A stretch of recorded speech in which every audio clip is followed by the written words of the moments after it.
সকল ব্যাপারে বিরোধিতা নয়, আবার না বুঝেও কোনো সহযোগিতা নয়। দেশ এবং জাতির কল্যাণে সরকারি দলের গৃহীত সকল সিদ্ধান্ত এবং পদক্ষেপে আমাদের সমর্থন থাকবে, সহযোগিতা থাকবে। কিন্তু দেশ এবং জাতির ক্ষতি হয় এমন কোনো সিদ্ধান্ত কিংবা পদক্ষেপ নিলে আমরা আমাদের দায়িত্ব সেভাবেই পালন করব। প্রথমে আমরা ভুল করলে ভুল ধরিয়ে দেব, সংশোধনের সুযোগ দেব, পরামর্শ দিব। যদি দেখি পরামর্শে কাজ হচ্ছে না, প্রতিবাদ করব। প্রতিবাদে যদি কাজ না হয় তাহলে জনগণের অধিকারের পক্ষে আমরা শক্ত হয়ে দাঁড়াবো। তা আমরা চাই যে প্রথমটাই কাজ হোক, দ্বিতীয় তৃতীয়টার চতুর্থটার কোনো প্রয়োগের প্রয়োজন যেন না হয়। এটা সম্পূর্ণভাবে নির্ভর করবে সরকারের সদিচ্ছার উপর।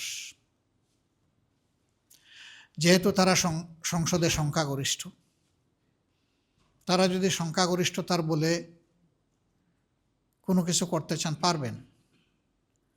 কিন্তু যদি আলাপ আলোচনার মাধ্যমে যৌক্তিক বিষয়গুলোকে বিবেচনায় নিয়ে সিদ্ধান্ত গ্রহণ করেন তাহলে সেটা হবে জাতির জন্য উত্তম।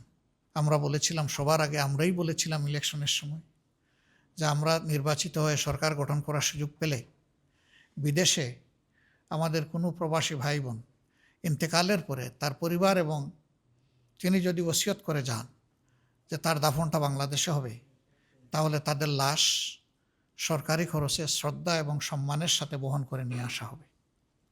ইতিমধ্যে সরকারের প্রবাসী কল্যাণ মন্ত্রণালয় ঘোষণা দিয়েছে, এটা তারা বাস্তবায়ন করবে। আমরা তাদেরকে অভিনন্দন এবং সাধুবাদ জানাই। আমরা যে দাবিগুলো করেছি তারা যদি সেই দাবিগুলো বাস্তবায়ন করেন, আমরা এইভাবেই তাদেরকে অভিনন্দন জানাতে থাকবো, কোনো সমস্যা নাই। কারণ আমরা দেশের মানুষের কল্যাণ চাই, আমরা প্রিয় দেশের ভালো চাই। যে কাজ আমরা করতাম সেই কাজ তারা করলে অভিনন্দিত হবেন। আরও নতুন নতুন কাজ আমরা খুঁজে বের করব এবং সবাই মিলে এই দেশ এবং সমাজটাকে সুন্দর করব। আমরা আশা করব দুর্নীতি আর দুঃশাসনের করাল গ্রাসে বাংলাদেশ নতুন করে আর পড়বে না। যদিও দুর্নীতি এখনও আমাদের সমাজের রন্ধ্রে রন্ধ্রে প্রবাহিত হচ্ছে, আমরা সবাই জানি। ইতিমধ্যে সরকারের বেশ কিছু পদক্ষেপ জনগণের কাছে গ্রহণযোগ্য হয়নি।